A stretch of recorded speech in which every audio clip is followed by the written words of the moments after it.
0826 107 109, 0826 107 109, c'est le numéro de votre émission. Nous pouvons vous aider, quel que soit votre problème, quelle que soit l'injustice que vous vivez en famille, au travail, dans votre vie privée, administration, banque, assurance, voiture.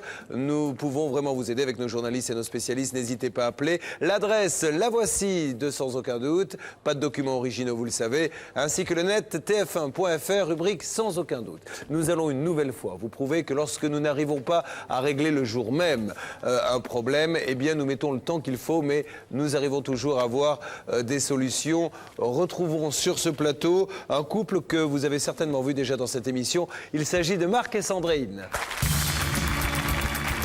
Marc et Sandrine sont déjà venus sur le plateau de Sans aucun doute. Forains, ils étaient les propriétaires d'un manège qui a pris feu. Marc et Sandrine, bonsoir. Bonsoir. Merci d'être de nouveau parmi nous sur le plateau de Sans aucun doute. Nos téléspectateurs vont voir un reportage qui va peut-être pour certains leur rappeler votre mésaventure, d'autres vont la découvrir. En deux mots, vous êtes forain, votre gagne-pain c'est un gros manège qui un jour va connaître un sinistre puisqu'il va brûler tout simplement. Et là, vous vous apercevez en fait que vous êtes tombé dans un engrenage terrible pour vous car vous aviez pris en France un contrat d'assurance pour ce manège auprès d'un courtier suisse qui visiblement serait parti avec la caisse, ce qui fait qu'au moment du remboursement, eh bien, il n'y a rien. Et madame, vous nous aviez expliqué que financièrement, vous ne saviez pas comment vous alliez vous en sortir. Non. On ne sait toujours pas. Hein. Alors on s'est battu, on a essayé d'appeler, on se rappelle et on va le revoir du dialogue que nous avons eu avec la Suisse qui n'était pas évident. Puis nous avions appelé la filiale française qui n'a rien à voir, précisons-le, qui nous avait dit on va essayer de vous donner un petit coup de main. Alors résumé des faits et nous allons voir si ce dossier peut avancer. Moi je croyais qu'on avait toutes nos chances de notre côté. Et en fait on n'avait rien du tout. On s'aperçoit que même avec des papiers et tout, on n'a rien du tout. C'est ça moi qui me... Moi je fais plus confiance ni à la justice ni aux assureurs, rien du tout. Sandrine et Marc ont travaillé dur pour réaliser leurs rêves, exploiter 2 manèges dans des fêtes foraines. Sédentaires pendant l'hiver, ils sillonnent la France le reste de l'année. Mais le 16 novembre 2001, un incendie criminel s'est déclaré. Leur toboggan géant de 39 mètres de long est parti en fumée. Les 2 manèges de Marc et Sandrine sont assurés par la même compagnie depuis de nombreuses années et jamais aucun sinistre à signaler. Pourtant, ils vont rompre leur contrat. À cette époque, Marc et Sandrine projettent de partir 3 mois à l'étranger. Seul un courtier accepte de les assurer. Mon assureur, en fait, ne pouvait pas nous assurer le matériel à l'étranger. Voilà, c'est clair. Autrement, jamais j'aurais rencontré ce monsieur-là. Montant de l'assurance, 20 000 francs, 3 000 euros qu'ils payent en liquide. Tout est prêt, mais à quelques jours du départ, les organisateurs annulent le voyage. Plutôt que de rembourser directement les 3 000 euros, le courtier fait une proposition. La proposition qu'il m'a faite, c'est de rester assuré chez lui pour une durée d'1 an en France, pour éviter d'une part qu'il me rembourse et que la continuité du contrat qu'il m'avait fait soit validée, soit valable pour la durée de l'année. 4 mois plus tard, Marc et Sandrine reçoivent enfin leur contrat. Leurs 2 manèges sont assurés jusqu'en mars 2002, comme le prouve cette attestation. 3 mois plus tard, le 16 novembre 2001, c'est la catastrophe. Leur toboggan géant est ravagé par un incendie. Marc et Sandrine sont atterrés. Dépôt de plainte, déclaration à l'assurance, une expertise est mandatée. On était confiants, le courtier nous a rassurés. Nous a dit clairement qu'on serait indemnisé, que tout se passerait le plus clairement possible. Conclusion de l'expertise, c'est un incendie criminel. 4 mois passent sans aucune nouvelle du courtier. Marc décide alors de l'appeler. Il obtient un rendez-vous, mais fait étonnant, c'est dans un café que le courtier fixe l'entrevue et non dans son bureau. L'homme a une mauvaise nouvelle, l'assurance refuse de couvrir le sinistre. Il ne donne aucune explication. Il propose alors de payer lui-même sur ses propres deniers. Donc nous on a dit...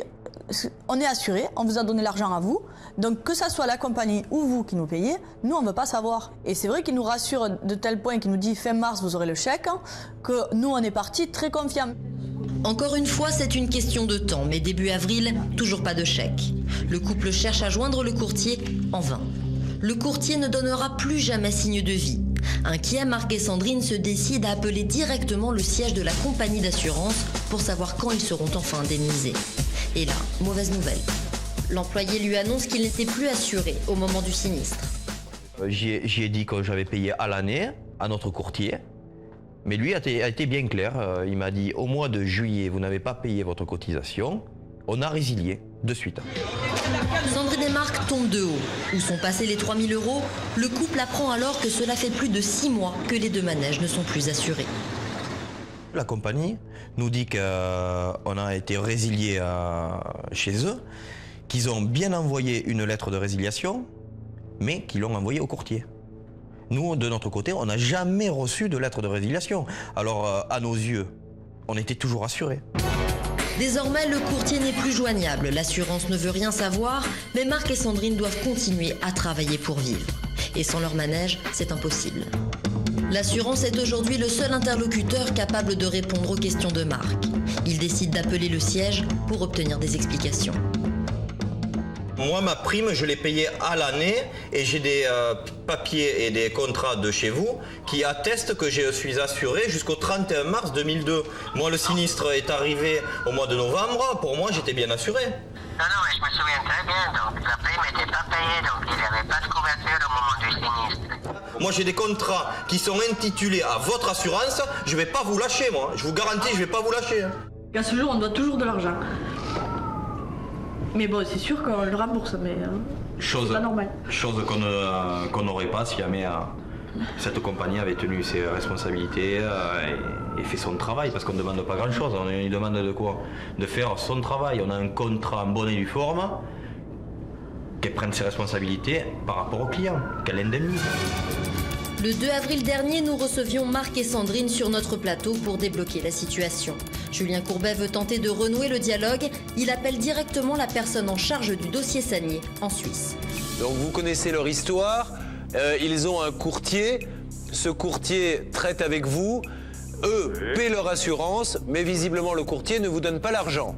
Ce cas est en justice, adressez-vous à l'avocat, donc moi je ne peux pas vous renseigner. Monsieur, ça, vous êtes en train de dire là à des millions de téléspectateurs que quand il y a un problème, on envoie chez les avocats. Voilà. Nous rappelons immédiatement cette personne en Suisse. Cette fois, c'est le témoin qui prend la parole.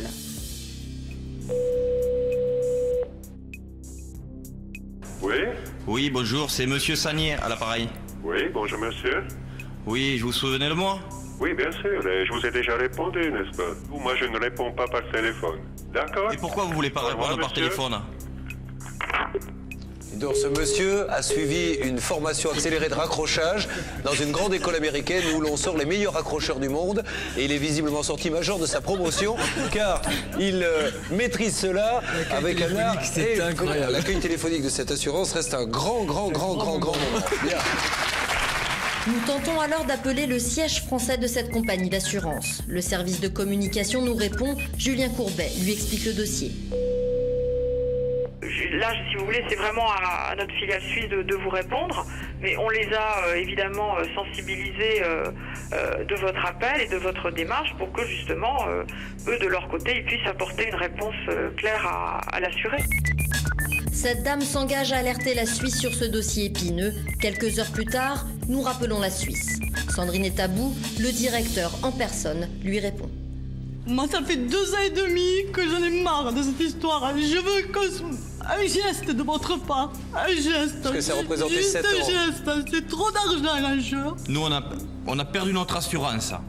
On a été obligé de reprendre une deuxième assurance. On a été obligé de payer des avocats. On a été obligé d'aller au tribunal. Et on a été obligé de reprendre des investissements sur le dos. On est retourné 7 ans en arrière, monsieur.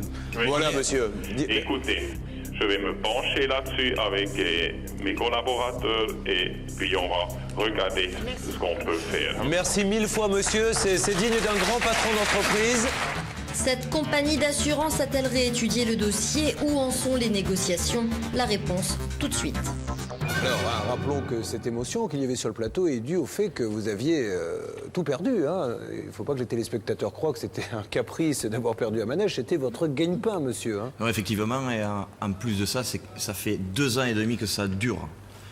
C'est-à-dire qu'il a fallu reconstruire le manège, il a fallu aller au tribunal puisqu'on n'a pas été payé, mais le drame, c'est qu'on devait être payé. On a été leurrés parce que si on avait su dès le départ qu'on aurait des problèmes de remboursement, qu'on avait des problèmes d'attestation d'assurance, qu'on était mal assuré, nous on aurait pris les devants. Et puis alors ça nous avait permis de mettre en avant le fait que lorsqu'on va voir un agent d'assurance, eh bien, on sait qu'on va être couvert par la compagnie puisqu'il est quelque part salarié. Quand on va voir un courtier, c'est quelqu'un d'indépendant, c'est beaucoup plus difficile par la suite d'avoir des explications de la part de l'assurance. Alors, on va annoncer tout de suite quand même le début de bonne nouvelle à nos téléspectateurs. Le dossier a bien bougé. On rappelle que cela concerne l'assurance suisse, que la France n'a rien à voir, mais qu'elle a aussi de son côté fait tout pour vous aider. Qu'est-ce que vous avez à nous annoncer, madame ?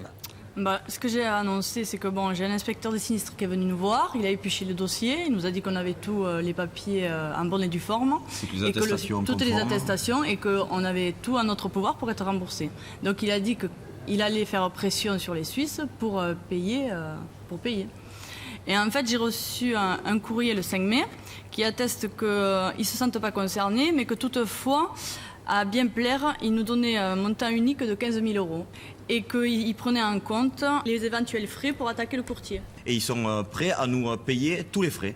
Pour attaquer le courtier. Pour attaquer le courtier. Alors, Maître Novakovic, ça signifie quoi cette lettre? Ce n'est que 10% de la somme. Vraiment, on peut rendre hommage vraiment au geste qui a été effectué par cette compagnie française.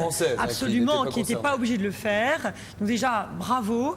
Et puis c'est un grand pas également, car ils vont prendre en charge le coût de la procédure contre le courtier. Or, une procédure comme celle-ci est une procédure très très coûteuse. Messieurs et Madame Sagnier n'ont absolument pas les moyens financiers d'aborder une telle procédure. Grâce à cette compagnie, maintenant, ils vont pouvoir faire ce qu'il faut pour récupérer leur argent. En espérant que le courtier ait une assurance. Absolument.